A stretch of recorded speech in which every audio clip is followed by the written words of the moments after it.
আগে কথা বলতে দিত না, সেটার নাম ছিল স্বৈর শাসন। এখন কথা কেউ শুনে না, এই শাসনের নাম কি? প্রিয় দেশবাসী, আগে কথা বলতে দিত না, এখন কথা বললে কেউ শুনে না। কোনটাকে ভালো মনে করবেন? ও বাবা, আপনারা তো মেধাবী, আপনারা তো অশিক্ষিত না বাবা। আপনাদেরকে অভিভাবক মনে করে কোন রিক্সা চালক চাকরি প্রত্যাশী ছিল না, কোন রিক্সা চালক শিক্ষিত না, তারা চাকরির জন্য আপনাদের পাশে দাঁড়ায়নি।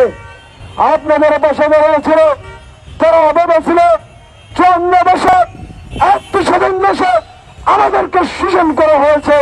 সংস্কার কি জিনিস আমাদের জীবনে আসেনি, বৈষম্য কি জিনিস আমরা বুঝতে পারিনি।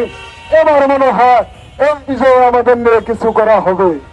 কিন্তু দুঃখের বিষয়, আপনারা দেখছেন বিভিন্ন রাজনৈতিক দল বিভিন্ন কণ্ঠশিল্পীদের গান গাইতেছে। গান কি গান? কন্ত পাগলা হওয়ার জোরে ব্যাংকের টাকা গেছে।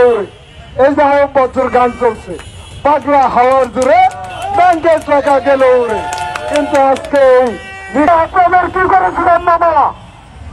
70 আন্দোলনে এই রাজপথ থেকে আমাদেরকে হাসপাতালে নিয়েছি।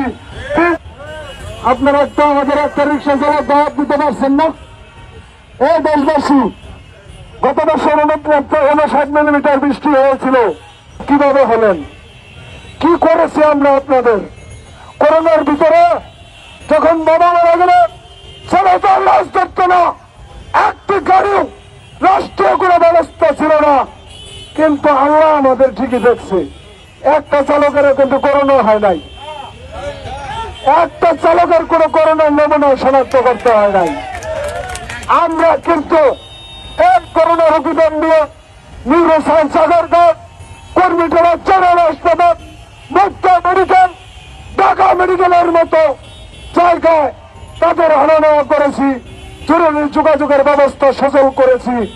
কিন্তু সেই স্বৈরাচারী সরকার ডাক্তার, নার্স, পুলিশকে করোনা যুদ্ধ হিসাবে ঘোষণা করেছিল, আর এই রিক্সা চালকদের নামে 1 কেজি চালও দেয়।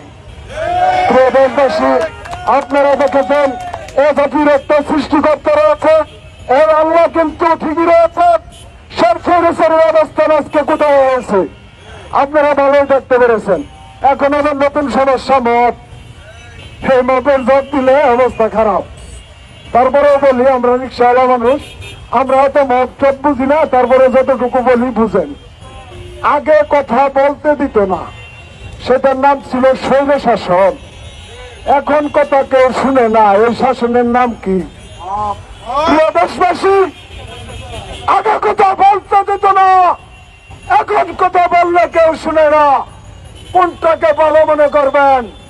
জামার তো 2 পার্টি ছিঁড়া, সেই পুরানো পেতাত্তাদের দিয়ে এই তো সংস্কার কাজ চালু করা হয়েছে। হাতে কোনো 3-4 জন নবীন রয়েছে, আমাদের এই 3-4 জনে কি আশা পূরণ করতে পারবে? এই 40 জন 42 জনের মধ্যে 35 জনই পুরান সাবেক। তারা বিভিন্ন ভাবে এই বদিউল আলম মজুমদার সুশাসনের জন্য নাগরিক সমাজের প্রতিষ্ঠাতা, এই সুজনের প্রতিষ্ঠাতা, পরিকল্পিত ভাবে 54 বছর একটি স্বাধীন দেশের ভিতরে আমাদেরকে সুপরিকল্পিত ভাবে বাদ দিয়েছে। প্রিয় দেশবাসী, আপনাদেরকে একটি কথা না বললেই নয়, আজকে আমরা এনে ডক্টর কামালের কুশপুত্তি লিখে দাহ করতে আইছি। দেশবাসী বললে অবশ্যই কি হবে যে রিক্সা চালক আর আমাদের জীবন ভরা লাত্তি কোথা খায় আমাদের গেড়ে মানুষ এলো, আজকে দেশের সর্বোচ্চ নেতার ছবি লেগেছে পূর্বার লেখে আর আকারা। আমার নিজের কাছে অবাক, আমি নিজের সম্মিত হয়ে যাই। এই একটা শিক্ষিত জাতির সামনে কিভাবে এই 3 চাকার চালকদের অবহেলা করা হচ্ছে, তাদেরকে নিয়ে করোনা করা হচ্ছে, কিন্তু তাদের অধিকারের কথা কেউ বলছে না। প্রিয় দেশবাসী, আমরা আপনাদের কাছে অনুরোধ করে বলবো, 54 বছর এই দেশ বারবার আমরা রক্তাক্ত দেখেছি, বারবার আমরা অবরুদ্ধ দেখেছি, বারবার আমরা আন্দোলন সংগ্রাম দেখেছি, সবার পাশে বেরিয়েছি, কিন্তু আমরা কোনোদিন আন্দোলন সংগ্রাম করি নাই। আপনারা জানেন যে আমরা দেশের মানুষের দুর্যোগের পাশে থাকি, তাই কোনো সমস্যা তৈরি করতে চাই না। এবার আমরা খোলামেলা বলতে চাই, আপনারা রাজপথ গিয়ে মিছিল করেন, মিটিং করেন, শুডাউন করেন, পাগলা হওয়ার গান শুনেন, আমরা অধিকারের জন্য আন্দোলন করতে পারবো না কি দেশবাসী? পারবো? আপনারা উত্তর দেন, পারবো? আমাদের সাথে আলোচনা না করলে আমরা একটা জেলা উপহার তৈরি করবো। এই জেলা উপহারের ভিতরে যদি কোন ধরনের পদার্থ তৈরি করা হয়, আমরা রিক্সা চালক আমাদের ছোট মনে করলে চলবে না। আমরা কিন্তু নাবালক না, আমরা অবদ্ধ বয়স্ক না, আমরা সবাই বুড়ার, আমাদের ছেলে মেয়েরা বুড়ার, আমাদের স্ত্রীগণ বুড়ার। কিন্তু আপনারা তো সব জুড়া। যারা বিএনপি করে ওরা কি এনসিবির ভোট দেবো? যারা এনসিবি করে ওরা কি জামাতিরে ভোট দেবো? যারা জামাতি করে ওরা কি চরমনাইরে ভোট দেবো? আমরা রিক্সা চালক, আমরা তো কোনো দল করি না, আমরা ভোট দেই। আমরা এবারও ভোট আপনাদের দেব। এই ভোট নিয়ে এই দেশ বারবার রক্তাক্ত হয়েছে, বারবার আন্দোলন হয়েছে। এবার আমরা একটা কথা বলতে চাই, দিনে 2 বার ভোট দিবেন, 3 বেলা ভোট দিব, ভোট নিয়ে কোনো সমস্যা নাই। আপনারা 2 বার ভোটের অধিকার নিশ্চিত করেন, দিনে 3 বার ভোট দেওয়ার ব্যবস্থা আমরা করবো। এই ভোট নিয়ে এত ছেলে খেলা করতে হয় না, এত কমিশন গঠন করতে হয় না, এত নাটক তৈরি করতে হয় না।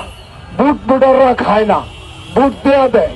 এই ভোটের ভিতরে যদি মৌলিক অধিকার প্রতিষ্ঠা হয়, এই দেশবাসীর কাছে আমার প্রশ্ন রইল, 54 বছর একটি রাজনৈতিক শাসন আমরা দেখেছি, তাহলে রিক্সা চালকদের মৌলিক অধিকার কি কারণে 54 বছর এই দেশে হলো না?